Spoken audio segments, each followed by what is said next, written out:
everyone, welcome back to my channel. First of all, I would like to welcome every new member. Thank you for joining this family. You're welcome. I hope you stay and invite your friends as well. So in today's video, I'll be kind of helping out those people that are already in Canada.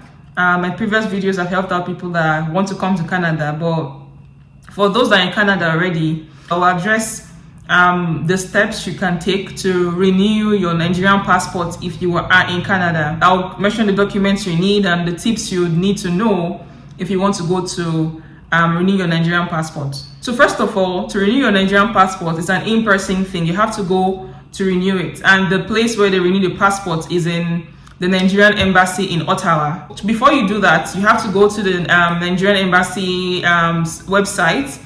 I'll put that website below so you can click on it and go to that place. The first thing you do is that you register, of course.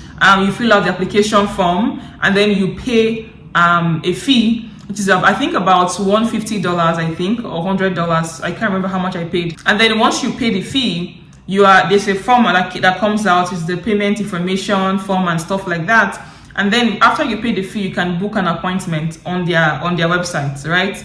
So you have to look at your passport. So for a Nigerian passport, it's good to know that you can renew your passport a year before the expiry date. So I would advise you start your process a year before the expiry date. So at least, even if the dates you have, because the appointment dates, they are really booked very fast. So you have to book the dates very quickly. Once you see that your passport is about to expire, please do not wait until 6 months or 3 months, because then you'll be stuck, right? Once you book the dates, then you're able to print out the appointment slip as well. So that slip will contain the appointment date and the time they tell you to come. So then once you've paid and you've printed out the payment slip and then you've booked your appointment, the next thing you will need is that you need some passport photograph. So that's like the passport picture that we take, right? So you have to go to, there are many stores that do passport photograph, right? So when you get there, you can tell them that you are doing a Nigerian passport, and then you tell them, I think they already know, most of them know the size that you want. So once you mention Nigeria to them, they already kind of know what Nigerian passports will look like.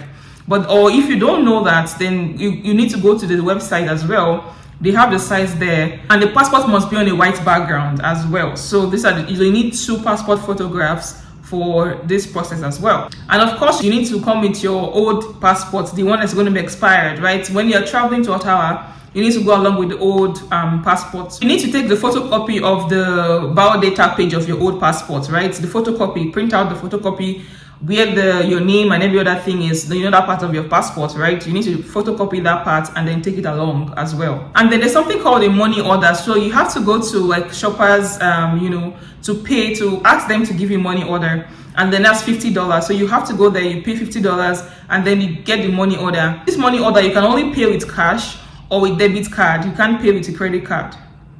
So you have to make sure you know that. So don't go there with a credit card. Once you go to shoppers, tell them that you want to get money order for $50. They give you the money. It's like a slip thing. And then you write the name of the Nigerian Embassy there as the receiver of the money order. And then you also need a self-addressed envelope. So when you go to shoppers as well, the same, that shoppers, you can get your passport photograph, you can get your money order, you can also get this self-addressed envelope. Self-addressed envelope, if you're within Ontario, you get the regional one, that means it's within Ontario. Or if you're outside Ontario, you get the national one, right? So that's for those that are living outside of Ontario. So you go there, you tell them that, depending on where you are, and then in this self-addressed envelope is a tracking number there. So basically what this means is that you are buying an envelope, basically, that they will use to mail back your new passport to you, right?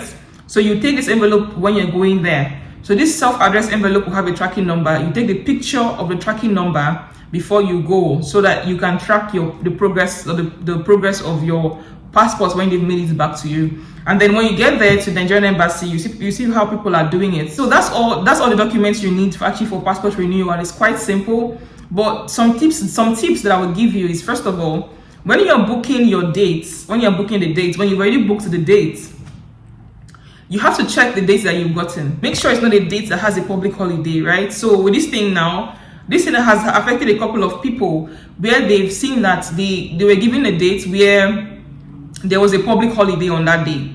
And then they didn't know, and they went all the way to Ottawa and it was locked. Was closed. And then what do you do at that time? So the first thing is that you make sure the dates that you booked, there's no holiday on that day, right? And then also be on the lookout on their site as well. Sometimes they might not even it might be a holiday, an impromptu holiday. Sometimes that happened. In my case, I almost had that issue where there was this Salah holiday during my time, right? And then they had announced it just a day before. The Salah holiday is not quite, like, it wasn't really something that everybody knew about. It wasn't very known. So they announced a day before that they'll be closed in that days where I was supposed to travel. I already booked my flights, I already booked my Airbnb, so it was a problem for me. But I was grateful that I didn't go all the way, and then I saw that it was shut down. So I had to rebook my flight and rebook Airbnb, and then some money, I lost some money. But anyways, just to avoid all of these things, make sure the dates that they've given you before you book your flight or before you do anything. Once you see that that's the date that you were able to get, make sure you check on like, go to Google and check, is this day a holiday, maybe a national holiday or something. And if it is, don't book your tickets or don't do anything. They just try to rebook again, right? Or you can email them and tell them that this date that you've got is the earliest one, and then you also want an earliest date, but this is a holiday, and they can they can respond to you, right? Because I did that. I got a date that was quite far, so I emailed them and then they helped me. They gave me an earlier date, so you can also do that as well. They don't respond very quickly, but I think they do respond to some degree. So that's something you can do as well. Do not book a date on a holiday. You would not like the outcome, right? So please take note of that. And then also, once you are booking as well, people that are coming from outside of Ontario, I'm talking about those people now, because of course they have to enter plane and go all the way there. So do not book your flight on the same day. Don't book your departure and you're returning on the same day, because it might be a problem. You might not know how long it will take for you to get attended to there. In my case, it was actually quite quick. I thought it was going to take at least like maybe 2 hours, 3 hours. I think I went there in less than 30 minutes. I was done, and I was actually quite shocked. It was actually fast, right? But I had already planned that I would stay, so I booked my flight for the next day or even 2 days after, just in case anything happens, right? So in your case, it might be that you might book on the same day and there might be an issue. Someone I saw there, the woman said she came in the morning. She went there by 1 p.m. and then by 2 she was done, and she booked her flight for 7. So it worked out for her, right? But then that might be risky because it might not work out for you. You might miss your flight. You might not be able to leave that day. Maybe the system is down. Sometimes some people have said that their systems sometimes are down, right? And so they had to wait for a long time. So I would advise that you book your flights maybe today, and then book going back the next day if you can, and then use that day to maybe do sightseeing. Once you're done, if it was fast, you can look around Ottawa if possible, or you can book to come in the morning if possible, and then leave in the evening on the same day. But like I said, that might be risky, just to avoid any problems. Okay, so that's all for the passport renewal. I hope this video helps somebody out. I'm sure it will help somebody out. So share with somebody that might be trying to renew their passport. These are the things that they need to know, the tips, and then the process that they need to undergo as well. So yeah, thank you for watching this video. I hope it helps you. Please like, subscribe, and share, and comment as well. And I will see you in my next video. Bye.